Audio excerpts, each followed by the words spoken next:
लक्षात घ्या, चांगलं बोलायला शिका. आणि सगळ्यात महत्वाचं म्हणजे याच्या त्याच्या पाठीमागे बोलण्यात वेळ वाया घालू नका. एवढा वेळ मिळतो कुठून? आणि फार वेळ ना तुमच्याकडे बोलावा, पहावा, करावा, दुसरं करता कशाला काय? आणि लक्षात ठेवा, तुम्ही जी माग कुजबूज करता ना, हे असं आहे ते तसं आहे, ते सुद्धा इथंच फेडायचं. एक महाराज असे रस्त्याने चाललेले होते, बिचारी बाई काहीतरी काम करत होती आणि तिनं बघितलं महाराज आता जेवणाची वेळ आहे आणि रस्त्यानं चालले उन्हातानाच.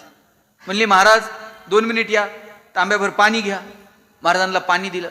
म्हणले आता 2च मिनिटं थांबा, जेवायला वाढते, आता जेवणाची वेळ झालीये, जेवूनच जा. महाराजांना तिचा हात मोडता आला नाही, जेवायला थांबले. बिचारीला वाटलं की महाराज जेवतायत आणि गोडधोड काहीच नाही. शेजारच्या बाईकडे गेली, म्हणली महाराज जेवायला आलेत, जरा काही गोडधोड आहे का? म्हणली मी आत्ताच खीर बनवली, एवढी खीर घेऊन जा. खीर घेऊन आली. महाराज चांगले जेवत होते, खीर घेतली आणि खीर घेतल्याबरोबर महाराज मरून पडले. आता म्हणले नेमकं झालं कसं? प्रकरण वरती गेलं चित्रगुप्ताकडे. यमानं विचारलं काय झालं? इकडं गल्लीतल्या 2 बायका गप्पा मारत होत्या. त्या म्हणल्या महाराज बिचारे चांगले त्यांचे चालले होते, हिनी ना प्लॅन करून बोलवलं म्हणले महाराजांनी. ते म्हणले एकटीनं नाही, दोघींचं मिळून ठरलेलं आहे म्हणले. यांच्या ह्या गप्पा चाललेल्या. आणि मग जेव्हा इन्व्हेस्टिगेशन पूर्ण झाली आणि यमाच्या लक्षात आलं की प्रकरण काहीतरी वेगळे आहे. ज्या वेळेस ती बाई खीर घेऊन येत होती त्यावेळेला नेमकं वरतून घार चाललेली होती. घारीच्या तोंडात साप होता, त्या सापाचं विष त्या वाटीत पडलं आणि म्हणून महाराज गेले. आणि जेव्हा यमानं हे सगळं चित्रगुप्ताला सांगितलं, मग विचारलं हे पाप नेमकं टाकायचं कोणाच्या नावावर? ते म्हणले त्या घारीच्या नावावर टाका म्हणले. तिला तेच वेळ सापडला का? ते म्हणले तिची काय चूक, ती बिचारी तिचं भक्ष्य घेऊन चालली होती. म्हणले मग सापाच्या टाका, त्याला बरं विष वाटीतच टाकायचं होतं. म्हणले अहो ते तर त्याचा जीव वाचवत होता. म्हणले मग जिनं जेवायला बोलवलं ना तिच्या नावावर टाका. महाराज चालले होते ग, हिला काय कारण होतं जेवाय? अरे म्हणले तिनं तर बिचारीनं जेवायला बोलवलं. म्हणले मग जिनं खीर दिली तिच्या वाट्याला तर टाका. म्हणले तिच्या वाट्याला नाही टाकता यायचं. म्हणले मग हे पाप टाकायचं कुणाच्या वाट्याला? त्या दोघी नाही का बोलत होत्या?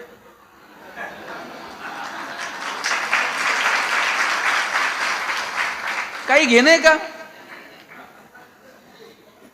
म्हणले द्या त्यांच्या नावावर टाकून द्या. घेणं नाही, देणं नाही, माहित नाही, पण तिने बोलवलं असं हिनं केलं.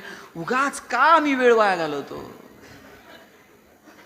वेळ आहे भगवंताचं नामस्मरण करा. तुम्हाला वेळ आहे कुणाच्या तरी विषयी चांगला भाव तुमच्या मनात येऊ द्या. हे जग लहरींनी बनलेलं आहे. तुम्ही जो विचार करता त्याच लहरी तुमच्याकडे अट्रॅक्ट होतात. ज्ञानोबांनी उगाच नाही सांगितलं ऋणू झुनू रे भ्रमरा. इकडे तिकडे पळणाऱ्या मनाला ज्ञानोबांनी सांगितलं बाबा रे तू स्थिर हो. आणि कुठे स्थिर हो? चरण कमळ दळू रे भ्रमरा. संतांच्या चरणाजवळ येऊन स्थिर हो.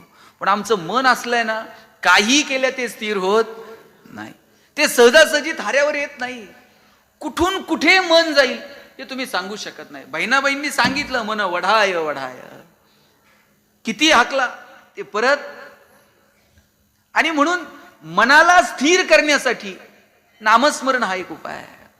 त्या नामस्मरणाची सुद्धा स्पर्धा चालू आहे. नामस्मरण कोणासाठी करायचंय? ते आपल्यासाठी करायचंय. आपलं चित्त शुद्ध व्हावं, स्थिर व्हावं आणि शुद्ध अंतःकरणातून आपल्या ठाई आपल्या हातून चांगलं काम घडावं म्हणून नामस्मरण आहे. एक गवळण होती चंद्रा नावाची. ती एका महाराजांकडं दूध द्यायला जायची आणि काठोकाठ माप भरून द्यायची. एक टिपका भर पण माप उरतून जास्त घालायची नाही. आणि आपलं लक्ष कशाकडे असतंय दूधवाल्याच्या? त्यातल्या त्यात पहिल्या मापाकडं. ते वरतून एक धार टाकतं, आपलं लक्ष त्या धारेकडे असतं. चंद्राने कधी टिपका भर पण दूध महाराजांना जास्त घातलं नाही. महाराज असे जपमाळ जपत बसलेले होते. त्यांचा शिष्य दूध घ्यायला गेला. नेहमीप्रमाणे महाराजांनी बघितलं, काठोकाठ माप भरून दिलं, टिपका भर जास्त घातलं नाही. त्याच वेळेला त्या चंद्राला गल्लीतल्या एका लहान पोराने हाक मारली, ए मावशी मला जरा दूध देशील? मावशी म्हणल्यावर चंद्रा म्हणली दूध पाहिजे, जा गडवा घेऊन ये. पार सांडूस्तोवर गडवा भरला. ते घरी घेऊन निघालं दूध. चंद्रा म्हणली घरी न्यायला पाहिजे, हे पिऊन घे. घरी न्यायला तुला दुसरं देते. त्यानं गाढवाभर दूध पिऊन घेतलं, घरी न्यायला दुसरं दिलं. आता मात्र महाराज चिडले. महाराज म्हणले, चंद्रा, मी तुला पैसे देतो, कधी टिपकाभर दूध जास्त घातलं नाही, आणि या पोरानं तुला काय मावशी म्हणून हाक मारली, त्याला प्यायला वेगळं दूध, घरी न्यायला वेगळं दूध. आडानी चंद्रा महाराजांना म्हणली, महाराज, पैसे देणं आणि पैशाच्या बदल्यात मी दूध देणं हा व्यवहार झाला. त्या लेकरानं मला मावशी म्हणून हाक मारणं हे प्रेम आहे, त्यात कसलं मोजमाप आलं? त्याच्यात मोजमाप नाही म्हटले प्रेमात, भक्तीत. आणि याच्यावर महाराजांना चंद्रा म्हणते, महाराज, तुम्ही तर नाव सुद्धा मोजून घेता. आता तर मशीन आलेत, आता बॅनर लागतात, 1 कोटी राम नामात. सांगायचंय कुणाला? सुख हे दाखवण्याची गोष्ट नाही, आनंद हे दाखवण्याची गोष्ट नाही, ते आपल्या मनात. आणि म्हणून आपल्या अंतकरणासाठी, आपल्या मनासाठी आपल्याला हे करता येईल का? मला वाटतं याचा विचार करा. आता शेवटचे 5 मिनिट घेतो, नीट ऐका. ज्या दिवशी आम्हाला आमच्या मनाला थाऱ्यावर आणता येईल ना, त्या दिवशी आमचं जगणं सुंदर होऊन जातं. आमच्या सगळ्या दुःखाचं कारण जर काय असेल तर आमच्यातला अहंकार आहे. आणि हे तुकोबांना कळलं, म्हणून तुकाराम महाराज म्हटले, अहंकार गेला, तुका म्हणे देव झाला. आणि अहंकार आला, तुका म्हणे वाया गेला. किती साध्या 2 वाक्यात तुकोबांनी आपल्या जगण्यातला राम सांगून टाकला. तुम्हाला जर अहंकार झाला तर समजायचं आता आपण वाया गेलो, आणि अहंकार गेला तर समजायचं आपण देव झालो. रावण सुद्धा कमी हुशार नव्हता, पण केवळ आणि केवळ अहंकार. रावण तर पुलस्ती मुनींचा नातू होता, प्रचंड शूरवीर होता, विद्वान होता, भगवान शंकराचा भक्त होता, पण केवळ आणि केवळ रावणाला अहंकार सोडता आला नाही, मनातला लोभ सोडता आला नाही, म्हणून रावण वाया गेला. आणि राम प्रचंड औदार्य, इतका किंचितचाही अहंकार नाही. रावणाला ज्यावेळेस रामानं मारलं त्यावेळेस मंदोदरीला प्रश्न पडला, असा कोण आहे राम? अयोध्यावरून आलेला राम असा कोण आहे की दशानंद लंकेश रावणाला ज्यानं मारलं? आणि असा राम कोण आहे हे पाहण्यासाठी म्हणून मंदोदरी निघाली. राम असा दगडावरती बसलेला होता, पाठमोरा. मंदोदरी अशी मागून गेली, आणि कुणीतरी स्त्री आहे, तिची सावली फक्त अंगावर पडली, अंगावर एका स्त्रीची सावली पडली, राम उठून उभा राहिला आणि हात जोडून विचारलं, आपण कोण आणि येण्याचं प्रयोजन का? मंदोदरीने सांगितलं, मी लंकेश रावणाची पत्नी आहे, आणि मी बघायला आले होते रावणाला मारणारा राम नेमका कोण आहे. पण प्रभू, मला माझ्या प्रश्नाचं उत्तर मिळालं. वल्कल परिधान केलेल्या सीतामाईला उचलून नेण्याचा मोह ज्याला टाळता आला नाही, तो रावण कुठं? आणि परस्त्रीची नुसती सावली अंगावर पडली तर उठून उभा राहून हात जोडणारा राम कुठं? मला माझ्या प्रश्नाचं उत्तर मिळालं, मंदोदरी म्हटली. म्हणून आम्हाला अहंकार सोडता आला पाहिजे. ज्या दिवशी अहंकार गेला त्या दिवशी जगणं सुंदर होऊन जातं. आणि म्हणून मला सांगायचंय, अहंकार जाऊ द्या, एकमेकांच्या मदतीला धावून जा, आणि त्याच्यासाठी स्वतःचं अंतःकरण शुद्ध ठेवा. आणि शुद्ध अंतःकरणासाठी चंचल मनाला कुठेतरी आवर घाला. आणि चंचल मनाला आवर घालायचं असेल, दुसरा पर्याय नाही. चरण कमळ दळू, आम्हाला संतांच्या चरणाजवळ, संतांच्या साहित्याजवळ आम्हाला जावं लागेल, आणि त्यासाठी प्रयत्न करा. किती मन चंचल आहे आमचं, त्या चंचल मनाचा थांग पत्ता सुद्धा लागत नाही. ट्रेननी एक महाशय चाललेले होते, आणि एक तरुण पोरगा त्यांच्या समोर बसलेला होता. त्या तरुण पोरानं त्या गृहस्थाला विचारलं, अहो वाजले किती? ह्या माणसानं वेळ काहीच सांगितलं नाही.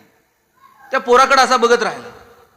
तो म्हणला, अहो मी तुम्हाला विचारलं टाइम किती झालाय, मला टाइम सांगा. हा माणूस म्हणला, ज्याच्या हातात घड्याळ नाही त्याला मी कशाला टाइम सांगू? तो म्हणला, अहो घड्याळ नाही म्हणून तो तुम्हाला विचारलं टाइम किती. अजिबात सांगणार नाही म्हटलं. म्हणले का? म्हणले ही बोलण्याची सुरुवात आहे. तू मला टाइम विचारणार, मग मी तुला टाइम सांगणार. इथं आपल्यातल्या संवादाचं बीज पेरलं जाणार, मग संवाद वाढत जाणार. टाइम सांगितल्यानंतर तू मला विचारणार चाललात कुठं? बरं, तुला माहित आहे ट्रेन मुंबईला चालली आहे, तरी तू मला विचारणार. मी म्हणणार मुंबईला चाललोय, मग तू मला म्हणणार मुंबईत कुठं राहता? मी म्हणणार कुर्ल्यात राहतो, मग तू म्हणणार मी पण कुर्ल्यात राहतो. मग मी तुला म्हणणार या कधीतरी चहाला, तू टाइम काढून चहाला येणार. बरं तू घरी येणार, मी तुला चहा देणार, घरात माझी तरुण पोरगी आहे, तू तिला विचारणार किती वाजले, परत तुमच्यात बोलणं सुरू होणार. मग कधीतरी तू लग्नाचं प्रपोजल घेऊन माझ्याकडे येणार आणि ज्याच्या हातात घड्याळ नाही त्याला मी माझी पोरगी देऊ आहे म्हणलं. काय कुठं जातं हो मन आमचं? मन थाऱ्यावर आणणं एवढं सोपं नाही. हे साधू संतांना समजलं आणि म्हणून त्यांनी मनाला आवर घालायला सांगितला. ज्या दिवशी मन शुद्ध होईल, ज्या दिवशी मन स्थिर होईल, ज्या दिवशी आम्ही अहंकारापासून दूर जाऊ, त्या दिवशी आमचं जगणं सुंदर होऊन जातं. तुम्हाला सगळ्यांना आनंदात राहायचंय का? नक्की राहायचंय? किती जणांना आनंदी राहायचंय? हात वर करा बरं. तिकडं माग बाबा फेटा, बाबांनी दोन्ही हात वर केले. शब्बास, घ्या घ्या हात खाली घ्या. सगळ्यांना आनंदी राहायचं. मी दुसरा प्रश्न विचारतो, तुम्हाला आनंदी राहायचंय का तुम्ही आनंदी आहात हे जगाला दाखवायचंय? राहायचंय का दाखवायचंय? नक्की. मग आनंदी राहणं खूप सोपं आहे. पण आपली गडबड काय माहितीये का? आपल्याला आनंदी राहायचं नाहीये, आपण आनंदी आहोत हे जगाला कळलं पाहिजे. लाखो रुपये खर्च करून लोक परदेशात फिरायला जातात आणि तिथं काहीच बघत नाहीत. फोटो काढते, स्टेटसला ठेवते, त्याला बघण्यात इंटरेस्ट नाहीये. आपण कुठे आहोत हे जगाला कळलं पाहिजे. बरं मोबाईल आहे, स्टेटस ठेवता आलंय, ठेवलं तर काही चुकीचं नाही. पण खरं दुःख कधी माहितीये का? ज्याच्यासाठी स्टेटस ठेवलं त्यानं जर बघितलं नाही ना, मग असं दुःख होतंय, असं वाटतंय ट्रिपचे सगळे पैसे वायाला गेले. आमचा आनंदही आमचा राहिलेला नाही आणि आमचं दुःखही आमचं राहिलेलं नाही. खरं तर आमचा आनंदही आमचा आहे आणि आमचं दुःखही आमचं आहे. तुमचे जर 100 रुपये हरवले, तुम्हाला किती वाईट वाटतं बरं? तुम्ही सगळ्या गल्लीतल्या बायका गोळा करून त्यांना चहा पाजून सांगता, बाई बाजारात गेलते, 100 रुपये हरवले, कसे साठवले होते माझं मला माहीत, परवा शर्ट धुताना त्यांच्या खिशात 50 सापडले होते, असं करून करून कुठेतरी 100 झालते. बरं एवढं म्हणून थांबत नाही, पुढं म्हणणार कोणाला सापडले असले तर सापडू, त्याला पचायचेच नाहीत. किती दुःख आहे बरं. हे फार वेळ नाही. त्यातल्या एखाद्या मैत्रिणींनी फक्त म्हटलं पाहिजे, बाई तुझे तर 100 गेले, परवा माझे 500 हरवले ग. हिला इतकं बरं वाटतंय ना, आपले तर 100 गेले, हिचे 500 गेले, मरू दे. आमचं सुखही आमचं नाही आणि आमचा आनंदही आमचा नाही. मला वाटतं आमचा आनंद, आमचं सुख आमचं आहे, पण त्याच्यासाठी आम्हाला आमच्या अंतर्मनात डोकावून पाहता यायला हवं. असं छान स्वतःच्या अंतर्मनात डोकावून पहा. त्याच्यासाठी कधीतरी डोळे बंद करून स्वतःच्या मनात एक चित्त कधीतरी होण्याचा प्रयत्न करा, अशी अपेक्षा या निमित्तानं व्यक्त करतो. मला यायला उशीर झाला त्यामुळे आपल्याशी जास्त बोलता आलं नाही, परंतु निश्चित इथलं वातावरण, सतीशराव आपण मला बोलवलं, मी आपले मनापासून आभारी मानतो. इथलं वातावरण आणि इथल्या एनर्जी आल्याबरोबर जाणवली की इथे एक छान पॉझिटिव्ह एनर्जी आहे. आणि ज्या पद्धतीनं तुम्ही सगळेजण यात सहभागी होताय, तुमचं कौतुक करावं तितकं कमी आहे. सद्गुरू शांतानंद